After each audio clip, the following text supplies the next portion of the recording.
Assalamualaikum warahmatullahi wabarakatuh dan salam sejahtera. Nama saya Atira binti Abdul Rahim. Nombor matrik saya BC21160169. Saya daripada Fakulti Astif dalam jurusan Teknologi Seni Visual. Temubual ini merupakan untuk memenuhi keperluan tugasan AT10703 Budaya dan Masyarakat Sabah. Okey. Jadi, selamat pagi. Pagi. Okey, sebelum tu saya akan memperkenalkan serba sedikit latar belakang informan saya pada hari ini. Nama beliau ialah Adik Esah Az-Zahra binti Jobin yang berumur 25 tahun, merupakan suku kaum Dusun Lungun. Beliau adalah seorang pelajar pasca dan beliau tinggal di Kota Marudu, Sabah. Okay. Betul. Jadi tanpa melengahkan masa, saya akan teruskan dengan temubual kita. Sabah merupakan negeri yang kedua terbesar di Malaysia. Ia terletak di utara Pulau Borneo. Pulau ketiga terbesar di dunia dengan gelaran negeri di bawah angin iaitu Bayu. Sabah juga tidak sahaja kaya dengan keindahan semula jadi tetapi ia juga kaya dengan warisan budaya penduduknya. Jadi soalan yang pertama saya ingin bertanya kepada Cik Esah. Ya. Bolehkah Cik bercerita serba sedikit tentang kisah hidup Cik sebelum dan selepas Perang Dunia Kedua? Okey. Assalamualaikum. Selamat pagi. Okay. Serba sikit tentang kisah hidup saya sebelum dan selepas Perang Dunia Kedua. Apa yang saya dapat lihat berdasarkan pengalaman ibu bapa saya lah. Kalau saya dapat lihat family bahagian bapa saya, adik-beradik dia semua cakap dusun dengan ibu dorang lah, mamak dorang. Tapi kalau macam generasi yang anak bapa saya, dia tidak amalkan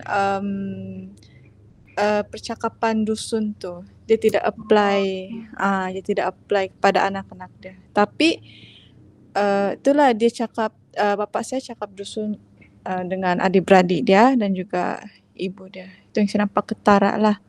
Ya. Dan banyak yang sudah mualaf sebab bapa saya mualaf. Bapa saya mualaf. Adik-beradik bapa saya semua agama Kristian, tapi banyak anak buah dia yang masuk Islam, banyak convert, banyak kawanan Islam lah. Jadi ada perubahan yang positif jugalah kan? Yang ada positif juga. Okey, baik. Terima kasih untuk soalan seterusnya. Pada pendapat Cik, apakah perubahan budaya dari segi ekonomi, sosial, agama dan tradisi di masyarakat Sabah sebelum dan selepas Perang Dunia Kedua? Di Sabah lah kan, bukan saya kan. Yes. Sekitar Sabah kan. Ya, cuma kalau perubahan budaya, kalau di area tempat saya, Pekan, Kota Marudu, dia still lagi ekonomi tetap yang pasar tamu, kalau kami panggil pasar tamu. And then kalau bahagian sosial, dia banyak kepada aktiviti church. Banyak aktiviti church lah. Dan kalau agama budaya pula tu kan. Okay. Tapi kalau tradisi, saya rasa masih lagi di aplikasi lah selalunya. Kalau di perkahwinan adong masih apply pakaian dusun, tarian. Tapi saya rasa COVID ni tidaklah yang wedding yang besar-besar gitu kan. Tapi apa yang saya dapat lihat sekarang, kalau macam bersanding tu still masih lagi ada pakaian dusun kena pakai, pakaian. Ya. Kalau dari segi ekonomi pula? Macam Kalau ekonomi,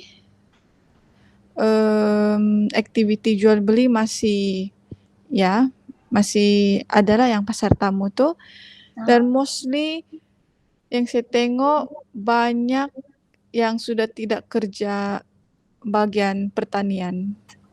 Dia Oh, semua ke arah yang ke bandar lah. Dia tidak sebab dah canggih kan.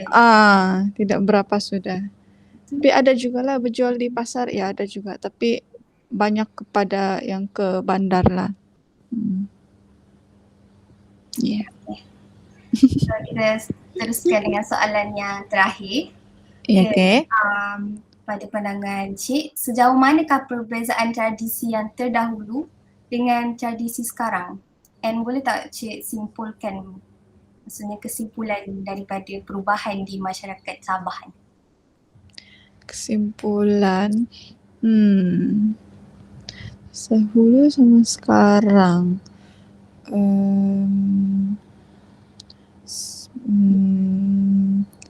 Kalau tradisi, kalau dulu, seingat saya lah, kalau maksud family saya kah ataupun the whole Sabah? Boleh je untuk family, kira yang The family. dekat dengan Cik. Pengalaman lah kan. Ya.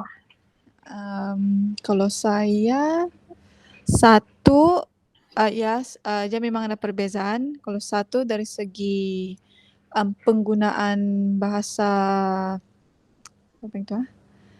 Kalau kami bahasa dusun arungos tidak diaplikasikan, tidak digunakan generasi sekarang. So bahasa ibunda tu, bukan ibunda tu, bahasa dusun tu lah, bahasa rungus tu kurang sudah oleh generasi sekarang. Tapi banyak kawan saya masih lagi pandai cakap dusun lah. Cuma kalau family saya, dia memang tidak praktikkan di kalangan kami lah. And then second, kalau dari segi perayaan, still ada. Kalau macam, tapi tidak jual lah. Kalau Christmas lah, family saya berkumpul, perbezaan agama, Kristian, Islam memang bercampur lah. So, okay. Kalau dari segi kamatan, kalau kami di Sabah sambut pesta kamatan kan, kami tidak sambut perayaan tu. Kalau dulu sambut. saya rasa sambut. Dulu sambut. Dulu sambut, sekarang tidak. Apa lagi ya? Dari segi makanan pun kurang sudah. Kalau macam makanan tradisional macam tuhau, kalau kami lah makanan tuhau, bambangan, bosau. Kalau kami tidak makan, kami tidak dibiasakan untuk makan. Tapi family bapa saya, ya, diorang makan. Kami tidak. Itulah. Apa lagi ya? Saya rasa makanan, perayaan, bahasa lah mostly. Ya, memang ada beza untuk zaman sekarang. Ya. Kiranya ada positif dan negatif jugalah. Ya, positif dan negatif jugalah. Di Sabah. Betul. Jadi ada kata-kata terakhir untuk simpulkan? Kata-kata terakhir, saya boleh cakap Sabah ni dia banyak various of culture. Dia memang banyak. Dan contohnya kalau macam ada perbezaan agama Islam sama Kristian tu, kalau macam berkumpul untuk sambut apa-apa perayaan, tiada masalah. Okey saja. Kalau dengan Chinese pun okey juga. Dorang sentiasa asingkan tu makanan. Kalau Islam, kalau Muslim lain, yang tidak Muslim lain. Sudah memang faham lah kalau di Sabah. And then saya berharap kalau generasi sekarang ni teruskan apa tu? Tradisi. Tradisi tu teruskan, jangan macam kami. Saya tidak ditelan zaman. Ya, kalau macam itulah, mostly banyak kawan saya yang pandai cakap dusun, tanyalah, bangsa apa? Dusun, tapi saya tidak pandai cakap dusun, dorang pandai cakap dusun. Jadi itu kekurangan lah kalau saya. Kekurangan, tidak dapat keep the tradisi itu. Okay. Baik, jadi terima kasih kepada Encik kerana sudi meluangkan masa dan bercerita tentang pengalaman dan tradisi amalan. Banyak perubahan yang kita boleh ambil dari segi positif, yang negatif tu kita boleh perbaiki lagi. Jadi Betul. saya rasa sampai sini sajalah temu bual kita. Okey, terima kasih. Sama-sama. Terima kasih.